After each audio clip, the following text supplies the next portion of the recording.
오늘 우리에게 주시는 하나님의 말씀을 함께 봉독하겠습니다. 하나님 말씀은 신약성경 누가복음 11장 37절부터 여러분 주보에는 54절까지로 나와 있는데 44절까지 말씀만 우리 교독하겠습니다. 제가 가지고 있는 성경은 신약성경 113페이지입니다. 누가복음 11장 37절부터 44절까지 말씀입니다. 한 절씩 교독하겠습니다. 예수께서 말씀하실 때에 한 바리새인이 자기와 함께 점심 잡수시기를 청함으로 들어가 앉으셨더니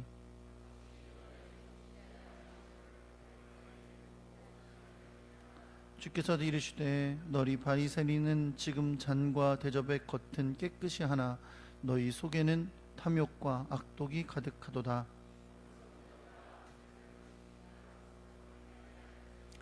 그러나 그 안에 있는 것으로 구제하라. 그리하면 모든 것이 너희에게 깨끗하리라.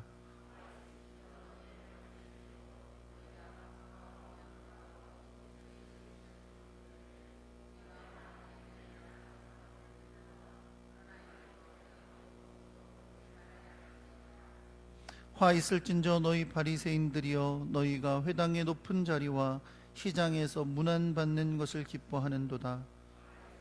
너희여, 너희는 평토장한 무덤 같아서 그 위를 밟는 사람이 알지 못하느니라. 아멘.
기다리던 아기가 나왔네요.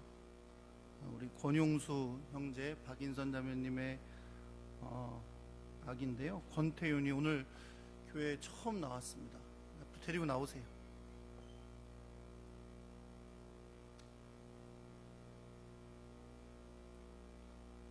벌써 목 가누나? 아직 못 가나요?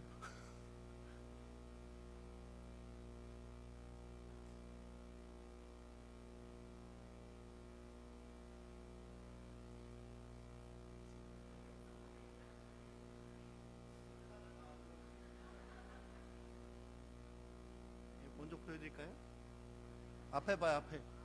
야, 앞에 봐. 아유, 잘생겼어요. 뽀얀이 너무 잘생겼어. 외국 사람 같이 생겼는데? 하나님께서 우리 귀한 가정에 또 자녀를 주셨습니다. 우리 축복하며 함께 잠시 기도드리겠습니다. 하나님 아버지, 우리 사랑하는 권용수 박인선 자매 귀한 가정에 이렇게 태윤이를 허락하셔서 감사합니다. 이렇게 믿음의 귀한 세대가 또한 허락되어졌으니 감사합니다. 주님께서 주신 이 귀한 자녀, 주님께서 눈동자같이 지켜주시옵소서. 가는 길 한 발짝 한 발짝 주님 동행해 주시고, 하나님의 귀한 사랑과 은혜가 날마다 귀한 아이의 삶에 넘쳐나게 하여 주옵소서. 좋은 선생님, 좋은 친구들, 좋은 사람들 붙여주셔서 하나님의 도우심을 귀한 사람들 통해 받게 해주시고, 무엇보다도 믿음 가운데 잘 자라서 하나님 앞에 영광과 기쁨이 되는 그런 복된 가정 이루게 하여 주옵소서.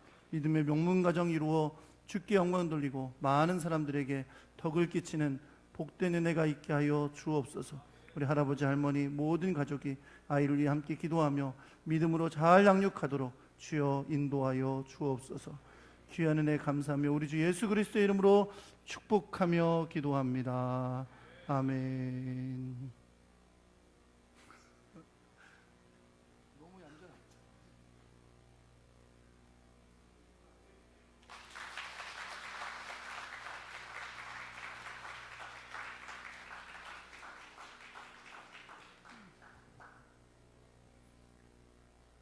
제가 미국에 있으면서 이렇게 서양 애들 아기 때 얼굴을 많이 봤는데 마치 서양 어린애처럼 이렇게 이목구비가 굉장히 뚜렷하고 잘생겼네요. 아빠가 잘생겼나?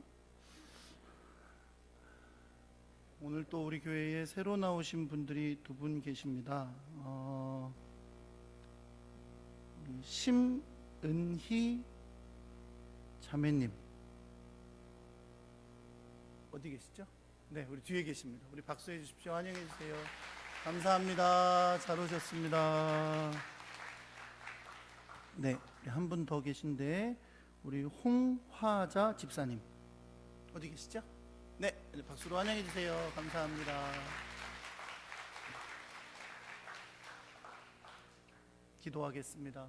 사랑과 은혜의 주님, 하나님의 크신 섭리와 인도하심 가운데 오늘 우리 홍화자 집사님과 심은희 자매님을 우리 교회에 보내주셔서 감사합니다.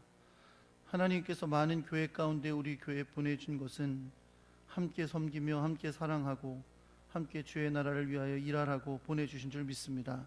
주님께서 언제나 지켜주시고 인도하셔서 앞길을 선하게 인도해 주시고 하나님의 귀하고 놀라운 보호하심과 인도하심과 형통케 하신 일을 누릴 수 있도록 믿음의 사람으로 세워 주옵소서. 무엇보다 우리 교회에서 함께 서로 사랑하고 섬기며 아름다운 한 가정 이루게 해주시고 정말로 주님의 뜻을 이루어가는 믿음의 동역자로서 굳건히 서가도록 인도하여 주옵소서. 믿음이 날마다 깊어지고 자라도록 은혜와 사랑을 덧입혀 주시옵소서. 하나님, 오늘도 주님 앞에 나와 예배하면서 빈손 들고 오지 아니하고 주 앞에 예물을 준비해 드린 귀하고 복된 손길들이 있습니다. 하나님, 그 손길들 기억하셔서 갚아주시고 세상이 줄 수 없는 은혜와 평강으로 덧입혀 주옵소서. 이 물질은 주의 영광과 뜻을 위하여 아름답게 사용되게 하여 주옵소서. 말씀을 듣는 시간입니다. 하나님의 귀하고 놀라운 뜻을 깨닫는 거룩한 시간 되도록 성령님 역사하여 주옵소서.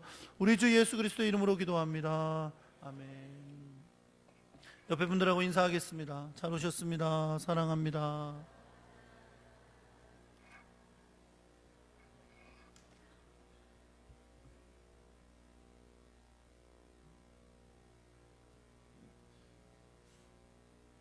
세상에서 제일 예쁜 사람은 잘 웃는 사람이에요. 잘 웃으셔야 돼요. 인사할 때도. 오해하니까요. 기분 나쁘냐고. 오해하니까. 여러분의 웃는 얼굴을 보니까 보기가 좋습니다. 세상에 예쁜 사람들이 다 모였네요. 네. 하나님의 크고 놀라운 은혜가 오늘 이 시간에도 함께해 주시길 예수 그리스도의 이름으로 축원합니다. 한번 따라해 볼게요. 겉과 속을 만드신 분. TV 드라마나 영화를 보면 요즘은 악역을 하는 사람들이 되게 인기가 좋아요. 왜냐면 사실 악역을 하는 게 연기가 쉬운 게 아니잖아요. 그렇죠? 나쁜 사람 역할을 하는 게. 그래서 악역을 보는 재미가 가끔 영화나 TV를 보면 재미있습니다. 근데 사실 그런 TV나 드라마를 보다가도 보면 이 악역을 하는 사람들 중에 이렇게 대놓고 악역인 사람들이 있는 반면에 어떤 사람들은 겉으로는 악역이 아닌 척하면서 악하지 않은 척하면서 속으로 악한 사람들이 있어요. 그렇죠? 그런 사람들 되게 얄밉죠. 그냥 대놓고 악한 사람들보다 더 얄미워해요. 겉으로는 뻔질한데 속으로 악한 마음을 가지고 있는 사람을 보면 얼마나 얄미운지 모릅니다. 근데 영화 속에서만 그런 게 아니죠. 드라마 속에서만 그런 게 아니라 우리가 세상을 살면서도 가끔 그런 사람들을 만나게 됩니다. 나는 아니지만, 그렇죠? 나는 그런 사람이 아니지만 삶 살다 보면 어떤 사람은 겉으로는 되게 멋있어 보이고 착해 보이고 그래 보이는데, 나이스해 보이는데 속으로는 막 되게 꿍꿍이가 많고 뒤에 속임수도 많고 그런 사람들을 만나게 될 때가 있어요. 그러면 되게 기분이 안 좋고 보기 싫고 그런 마음이 생길 때가 있습니다. 근데 사실 우리도 살다 보면 우리도 마음 가운데 그런 유혹들이 생길 때가 많아요. 어떤 유혹? 겉과 속이 다른 유혹. 겉으로는 되게 잘하고 있지만 속으로는 꿍하고 안 좋은 마음을 갖고 있을 때도 참 많이 있죠. 근데 사실 여러분, 사람은 그런 식으로 속일 수도 있습니다. 그렇죠? 마음으로는 별로 그렇지 않는데 그런 척하면서 겉으로 굉장히 좋아하는 척, 호감이 있는 척 막 할 수 있어요. 속으로는 욕하면서. 그럴 수도 있어요. 사람이니까. 그러나 하나님은 속일 수가 없습니다. 내가 겉으로 아무리 잘 믿는 척하고 겉으로 많은 것을 하나님을 위해서 하는 척해도 하나님은 우리의 중심을 아시기 때문에 내가 얼마나 하나님을 사랑하는지, 내가 얼마나 하나님의 사람으로 살아가고 변화되고 있는지는 속일 수가 없는 것이라는 거죠. 오늘 우리가 주님 앞에서 이러한 말씀을 함께 나누려고 합니다. 우리가 겉과 속이 달라서는 안 된다는 거죠. 왜냐하면 하나님은 우리의 겉만 만드신 것이 아니라 우리의 속도 만드신 분이기 때문에, 결코 하나님을 속일 수 없기 때문에 하나님 앞에 우리 겉과 속이 다 하나님 앞에 진실하고 아름다운 사람이 되기를 우리 주 예수 그리스도의 이름으로 축원합니다. 한 바리새인이 예수님을 초대했어요. 점심 잡숫자고 초대를 했습니다. 사실 그 뒤에 이어지는 이야기들을 보면 이 바리새인이 예수님을 식사 자리에 초대한 것을 일부러 예수님을 조금 시험하려고 했던 것이 아닌가라는 나름 합리적인 의심을 하게 됩니다. 그러나 성경은 이 바리새인이 예수님을 초대한 것을 예수님을 시험하려고 혹은 올무에 넣으려고 했다라고 기록하고 있지는 않습니다.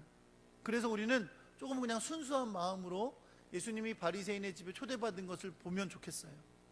그래서 예수님이 바리새인의 집에 들어가셔서 이제 식사 자리에 자리를 하시게 됐습니다. 유대인들이 여러분 식사 자리는 식탁에 앉아서 앉아 있는 게 아니에요. 유대인의 식사 자리는 여러분 어떻게 상상하시면 되냐면 음식 같은 걸 가운데 두고 삥 둘러서 비스듬히 앉아 있는 거예요. 땅바닥에. 그런 장면으로 쭉 둘러서 같이 앉아서 먹는 장면인데, 음식을 먹을 때에 유대인들은 음식을 먹기 전에 반드시 손을 씻었습니다. 의식처럼, 그러니까 물을 돌려가면서 손을 씻는 그런 의식을 했다는 거예요. 그런데 오늘 성경에 보니까 예수님은 이 바리새인의 집에 들어가서 식사를 나누시면서 손을 씻는 의식을 하지 않으셨어요. 예수님이 손을 씻지 않으셨는데 우리가 생각하기엔 손을 씻지 저 사람 왜 이렇게 더럽게 손도 안 씻어 그러고 말 일인데, 바리새인은 이걸 보더니 깜짝 놀랐어요. 오늘 성경에 보면 이상하게 여겼다고 했지만 실제 뜻은 이상하게 여기면서 깜짝 놀랐다는 뜻이에요. 아니 위대한 선생님이라는 저 예수라는 분이 손을 안 씻어? 이렇게 깜짝 놀랐다는 겁니다. 뭘 알 수 있어요? 유대인들 사이에서 식사를 하기 전에 손을 씻지 않는 것은 거의 없는 일이다 는 걸 알 수 있어요. 왜? 예수님이 손을 안 씻으니까 사람들이 깜짝 놀란 거 보니까 분명히 그것이 흔치 않은 일이라는 걸 알 수가 있습니다. 물론 예수님께서 지금도 뒤에 이어지는 말씀을 생각해 보면 일부러, 딴 때는 씻으시는데 일부러 그 집에 들어가서는 이제 바리새인들에게 하고 싶은 말씀을 하고 싶으셔서 일부러 안 씻으셨나? 이렇게 또 합리적인 의심을 한번 해볼 수는 있지만, 또한 그것도 성경이 이야기하지 않고 있기 때문에 우리가 볼 때 그냥 예수님께서 항상 평상시에도 다른 유대인들이 하는 것처럼 식사하시기 전에 손을 씻는 것을 하지 않으셨다고 볼 수 있어요. 그러면 예수님은 다른 유대인들은 흔히 하는 식사하기 전에 손 씻는 행위를 하지 않으셨을까요? 유대인들이 식사하기 전에 손을 씻는 행위는 율법에 규정하고 있는 내용은 아닙니다. 단지 이후에 그들이 하나님께서 말씀하신 율법을 지키는 가운데 세부적인 내용이 다 있지는 않으니까 그 중에 한 가지를 만들어낸 거예요. 그래서 반드시 식사 전에는 손을 씻는다는 규정을 만들어 놓은 것입니다. 여러분 생각해보면 이래요. 식사 전에 손 씻는 거 괜찮잖아요. 그렇죠? 하면 좋은 거죠. 위생상 얼마나 좋아요. 더러운 거 다 씻어내고 깨끗하게 식사를 할 수 있으니까 좋겠구나 라는 생각을 하고 유대인이 만든 규정 괜찮네 이렇게 생각할 수 있습니다. 오늘날 우리가 하고 있는 거니까. 그렇죠? 안 하세요? 식사하기 전에 보통 이렇게 손 닦죠. 식당 가도 물티슈나 뭐 이런 거 주잖아요. 그렇죠? 그 뭐 수건으로 주는 거는 더 더럽다대. 그런 얘기 들어보셨어요? 깨끗하지 않고 오히려 더 더럽다고 하고, 또 우리 아재들은 물수건 주면 또 손만 닦는 게 아니잖아요. 그렇죠? 목도 닦고 심지어 발도 닦고 그런 분들도 있다는데, 어쨌든 이렇게 물수건으로 하는 그런 걸 우리가 최소한 그렇게는 하니까 식사 전에 손 씻는 건 참 좋은 규정이다 라고 생각할 수 있어요.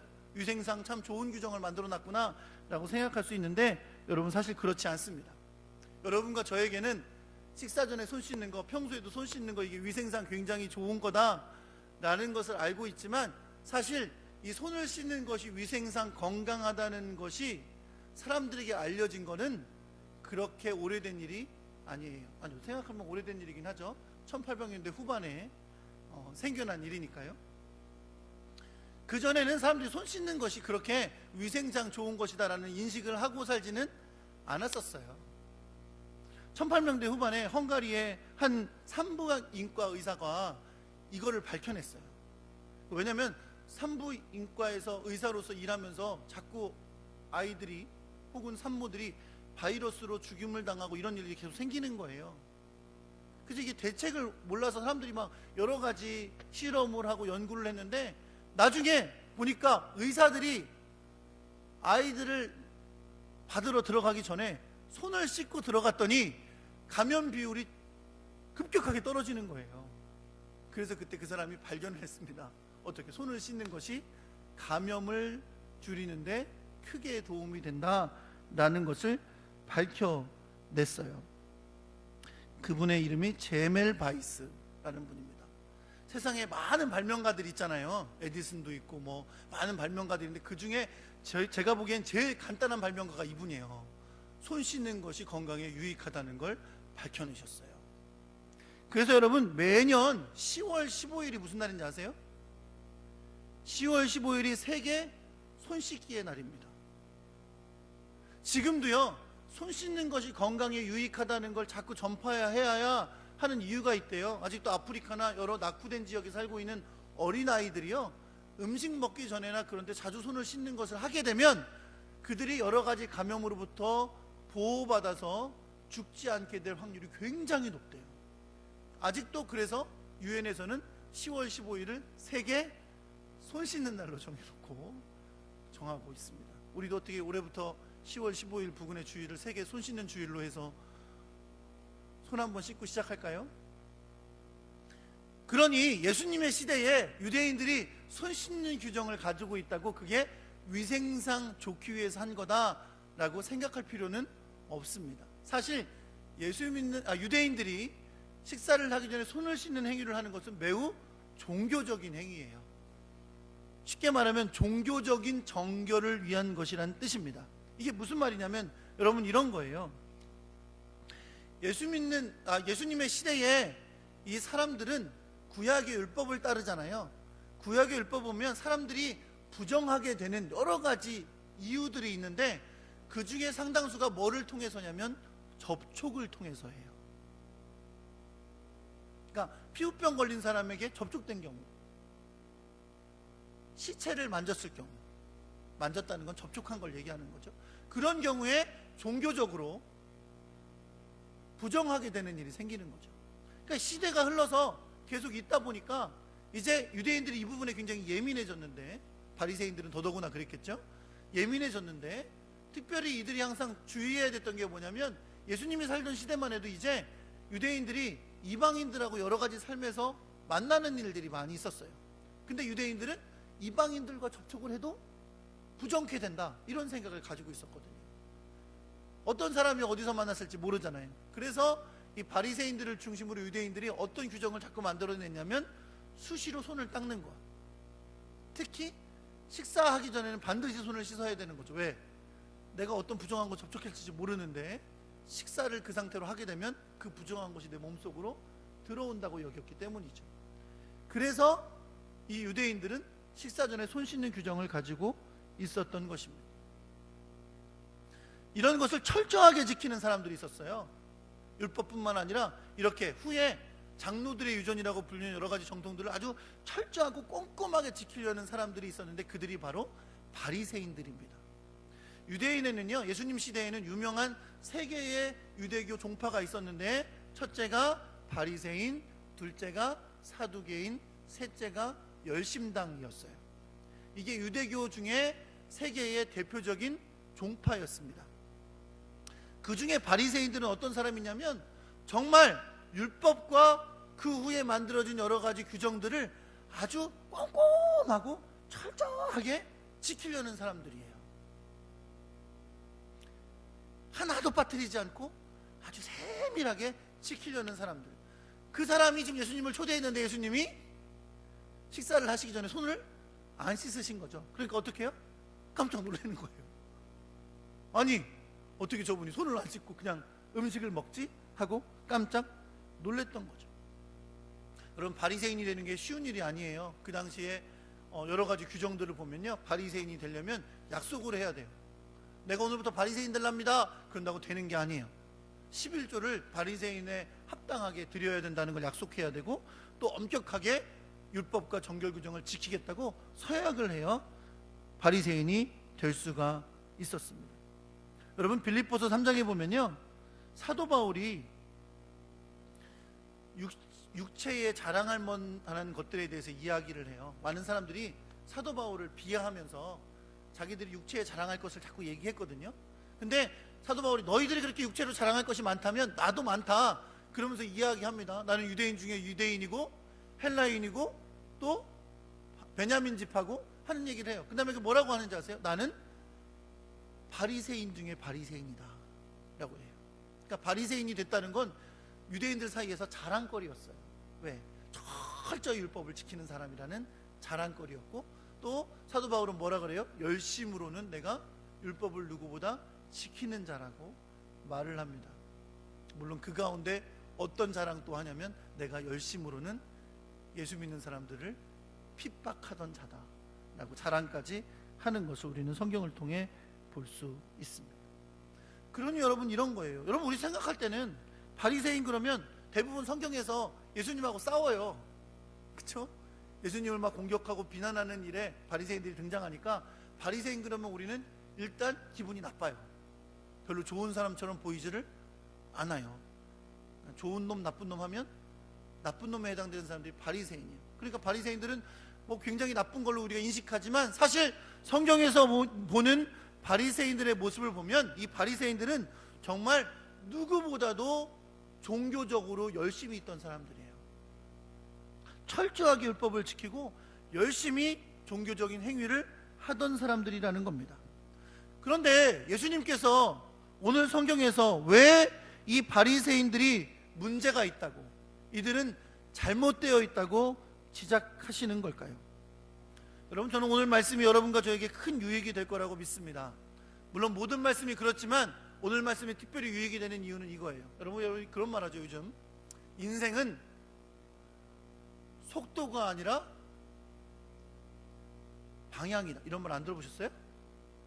그런 말 하죠. 요즘 사람들이 인생은 속도가 아니라 방향, 그냥 부지런히 막 바쁘게만 살 게 아니라 방향을 잘 설정해라, 이런 말을 하죠. 여러분, 신앙생활도 마찬가지예요. 신앙생활도 그냥 무조건 열심히 하면 되지 뭐. 물론 열심히 하지도 않으니까 열심히 하는 건 너무너무 중요해요. 근데 그럼에도 불구하고 우리의 신앙생활도 뭘 잘 잡아야 되냐면 방향을 잘 잡아야 됩니다. 할렐루야. 네. 뭘 잘 잡으라고요?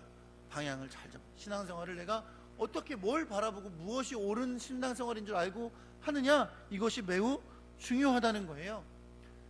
그래서 오늘 말씀이 중요한데요, 오늘 누구보다 열심히 율법을 지키고 섬기고 하던, 정결규정으로 꼼꼼하게 하나님이 기뻐하시는 것을 찾겠다고 하던 바리새인들에게 예수님은 그들의 신앙이 잘못됐다고 지적하십니다.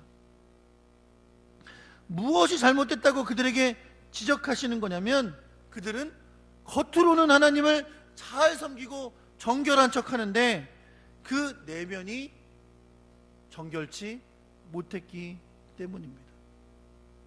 예수님께서 식사하시기 전에 손을 씻지 않는 것 때문에 바리새인들이 놀라고 이상하게 여겼잖아요.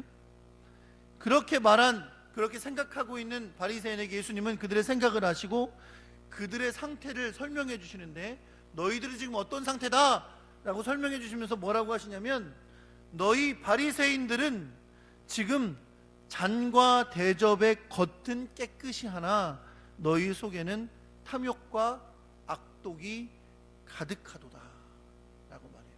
물론 여러분, 원래 이 유대인들이 지키는 정결 규정 중에요, 이 그릇을 깨끗하게 하는 규정도 있어요. 그것도 물론 부정하게 되는 일을 피하기 위해서 그릇을 한 당 식사 전에 깨끗하게 씻어야 되는 그런 규정이 있는데, 지금 예수님은 그 말씀을 하시는 게 아니에요. 지금 이 잔과 그릇에 대해서 말씀하시면서 바리새인들의 상태의 얘기를 하시는 것은, 자, 오늘 예배가 끝나면 권사님이 이걸 가지고 가서 씻으세요. 예? 씻는데 겉에만 씻어요. 겉에만 이렇게 겉에만 물로 딱 씻으시더니 이 물은 바꾸지도 않고 다시 여기다 갖다 놓는 거예요. 하루 정도 지났으니까 괜찮겠죠. 그래서 마셨어요. 며칠 지나도 항상 뭐만 씻어요? 겉에만 씻어요. 겉에만 씻고 이 안에는 건드리지 않고 그냥 놔두는 거예요. 네, 이렇게 계속 하다 보면 제가 어느 날 병원 가겠죠. 지금 유대인들 중에 바리새인의 상태를 예수님이 어떻게 설명하시는 거냐면, 너희는 이와 같다는 거예요. 겉에는 날마다 씻어요.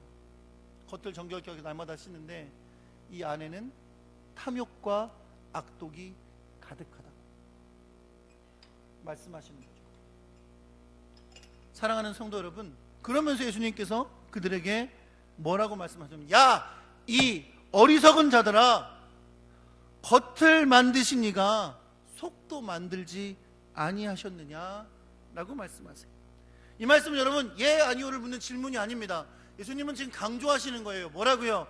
하나님이 너희의 겉을 만드신, 육체를 만드신 하나님은 너희의 영혼도 만드신 분이다 라고 말씀하시는 거죠.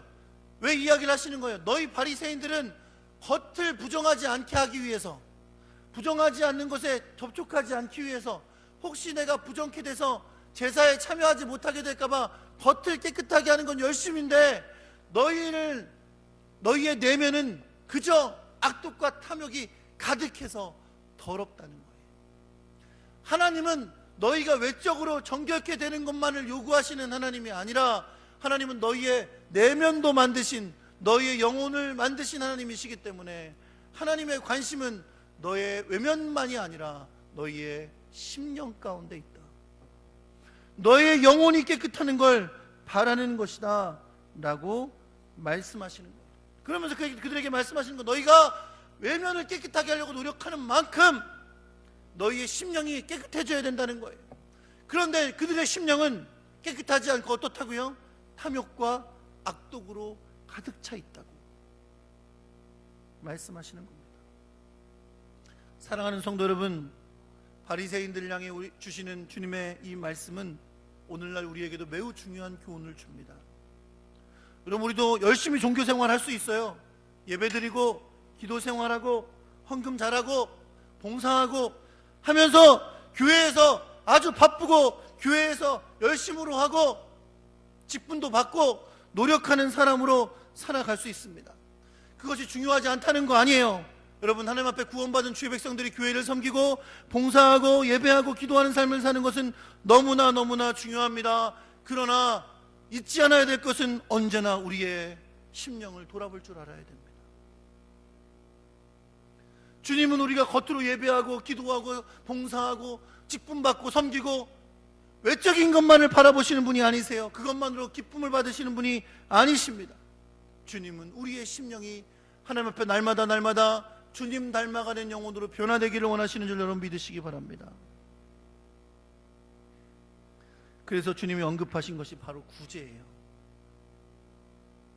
여러분, 우리가 생각하기에 구제도 어차피 외적인 활동이라고 생각하기 쉽습니다. 그러나 주님이 이렇게 말씀하셨어요. 그 안에 있는 것으로 구제하라. 그리하면 모든 것이 너희에게 깨끗하리라. 여러분, 주님께서 바리새인들의 겉은 깨끗하지만 속은 뭐와 뭐로 가득 찼다 그랬어요? 악독과 탐욕으로 가득 찼다 그랬잖아요. 그런 자들에게 주님은 너희 안에 있는 이것으로 남을 구제해라 라고 말씀하세요. 그 악독과 탐욕으로 가득 찬 심령을 고치고 이웃을 사랑하고 섬기는 마음이 되라고 말씀하고 계신 것입니다. 바리새인들의 외적인 면에만 관심이 있어 하는 또 다른 예를 주님은 이 42절에 보여주셨어요. 예수님은 바리새인들을 안타까운 마음으로 부르십니다. 화 있을진저 너희 바리새인들아, 너희가 박하와 운양과 모든 채소의 11조는 드리되 라고 했어요. 여러분, 여기서 말하는 박하와 운양과 모든 채소의 11조를 드린다는 말은 아주 단순하게 얘기하면 이런 말이에요. 사람들이, 유대인들은 다 11조를 드리는데 11조를 드리는 일반 사람들이 드리는 것보다 바리새인들은 더 넘치게 드렸다는 뜻이에요. 너희가 그렇게 박하와 운양과 모든 채소의 11조를 드렸지만 그러나 공의와 하나님에 대한 사랑은 버리는도다 라고 말씀합니다. 지금 여러분, 넘치는 11조를 드렸다고 틀렸다고 하는 게 아니에요. 문제는 뭐예요? 겉으로는 나는 바리새인이니까, 바리새인들은 다른 사람들하고 달라서 11조를 넘치게 드리니까 라고 드렸다는 것을 자랑하는 것이 중요한 것이 아니라, 아직도 너희는 겉으로는 그렇게 하지만 마음 가운데 하나님이 주신 공의는 없고 하나님에 대한 사랑은 저버렸다 라고 말씀하고 있는 것입니다.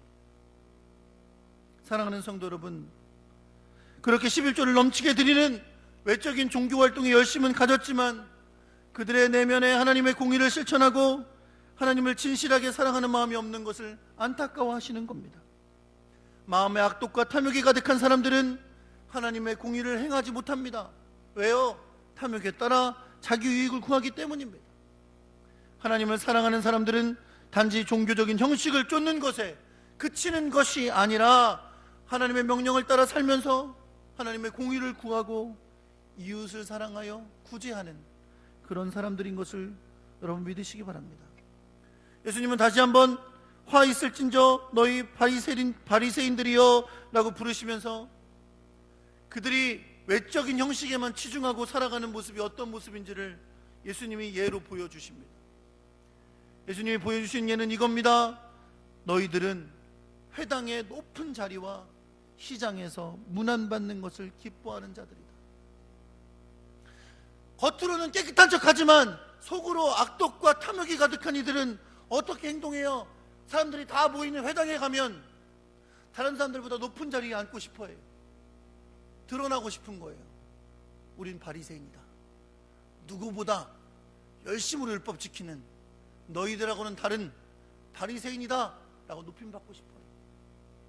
사적인 자리인 시장에 나가 사람들 만나요. 뭘 기대하고 나가요? 시장 나갈 때 우리는 어떻게 하면 싸게 살까? 오늘 감자값이 좀 내렸나? 내렸더라고. 그러면서 시장에 나갈지 모르지만 바리새인들은 그렇게 안 나가는 거예요. 바리새인들 시장 나가면서 뭘 바라고 나가요? 아이고, 이름이 바리새인은 아니겠지만 우리 바리새인 선생님 모셨습니까? 아이고, 반갑습니다. 아이고, 어떻게 잘 지냈습니까? 이렇게 반가워하고 문안받는 걸 좋아하는 거예요. 이게 외적인 것만 치중하고 내면이 변화되지 않은 바리새인들의 모습이라고 주님은 책망하고 계십니다. 그냥 높임받기만 좋아하고 외형적으로 인정받고 싶어하고 다른 사람들보다 잘났다고 생각하고 교만한 자리에 서 있는 그들의 모습을 말씀하고 있는 것입니다. 주님은 이들에 대해 평토장한 무덤과 같다라고 말씀했어요. 여러분, 유대인들은요 무덤이 없어요. 무덤이라 그래서 예수님 시대에는 막 바위에 파고 넣는 무덤이 있었지만 지금도 유대인들은 어떤 무덤을 쓰냐면 그냥 평평한 곳에 조그맣게 땅을 파고 그 안에 시신을 집어넣고 그걸 덮어요. 평평하다는 얘기죠. 우리나라처럼 무덤처럼 이렇게 올라온 게 아니라 평평해요. 그러니 어떤 표시를 해놓지 않으면 사람들이 그냥 모르고 밟고 지나갈 만합니다. 그래서 유대인들은 이 평토장 위에다가 회치를 해요. 그래서 마태복음에 보면 이 회칠한 무덤 같은 자다 라는 말을 하는 말씀이 나옵니다. 무덤임을 알리기 위해서 회치를 하는 거거든요. 그러나 회치를 하지 않으면 사람들은 그것이 무덤인지 모르고 그냥 지나가는 거죠. 예수님이 왜 바리새인들의 모습을 이런 평토장한 무덤과 같다고 말씀하시냐면 그들은 죽은 시체인데 평토장을 해서 사람들이 모르고 있다는 거예요. 왜? 겉은 멀쩡하니까, 눈에 보이지 않으니까 그냥 그렇게 사람들이 보기에 속이고 있다고, 외식적인 모습을 하고 있다는 것을 말씀하고 있는 것입니다. 말씀을 정리하겠습니다. 사랑하는 성도 여러분, 우리는 분명 우리가 결코 하나님을 속일 수 없다는 것을 너무나 잘 알고 있습니다. 여러분 그렇게 아시죠? 그렇게 믿으십니까? 하나님을 속일 수 없습니까? 하나님 앞에서 도망갈 수 없습니까? 그렇습니다. 여러분, 하나님을 속일 수 없습니다. 겉모습으로 하나님 속일 수 없습니다. 사람에겐 할 수 있어요. 그런데 눈에 보이는 게 사람이니까 우리는 사람 앞에만 관심 있어요. 내가 그래도 체면이 있지, 이 정도는 해야지. 내가 그래도 예수 믿은 지가 몇 년인데 예배는 빠지지 말아야지, 그러면서도 빠지지만 내가 그래도 새벽 기도라도 해야지 라고 하면서 형식적으로 신앙생활 할 수 있어요. 내가 예수 믿은 지 몇 년인데 최소한 집사는 따야지, 그 다음에 뭐 따나? 자격증 따듯이 생각할 수도 있어요. 그러나 여러분, 하나님은 우리의 중심을 아십니다. 주님은 우리의 겉만 만드신 분이 아니라 우리의 영혼을 만드신 분인 것을 여러분 기억하시기 바랍니다. 하나님은 우리의 중심을 아십니다. 우리가 어떤 모습으로 이 시간에 예배하기에 앉아있는지, 어떤 마음으로 주를 예배하는지, 어떤 마음으로 주님을 찬양하는지 주님은 알고 계시다는 거예요. 사랑하는 성도 여러분, 내 안에는 아직도 악독과 탐욕이 가득한데 아무것도 아닌 것처럼 내 영혼을 고치려고 하지 않고, 주님 앞에 무릎 꿇지 않고, 회개하지 않고, 내어놓지 않고, 외적인 형식적인 모습으로만 주님 앞에 서지 않고 있는지 우리 자신을 겸손히 돌아볼 수 있기를 우리 주 예수 그리스도의 이름으로 축원합니다. 사랑하는 성도 여러분과 제가 주님이 만드신 겉과 속이 모두 아름다운 사람 되기를 예수 그리스도의 이름으로 축원합니다. 날마다 주님 보시기에 거룩하고 기뻐 받으실 만한 산제사도 드리는 우리의 겉과 속이 될 수 있기를 우리 주 예수 그리스도의 이름으로 축원합니다.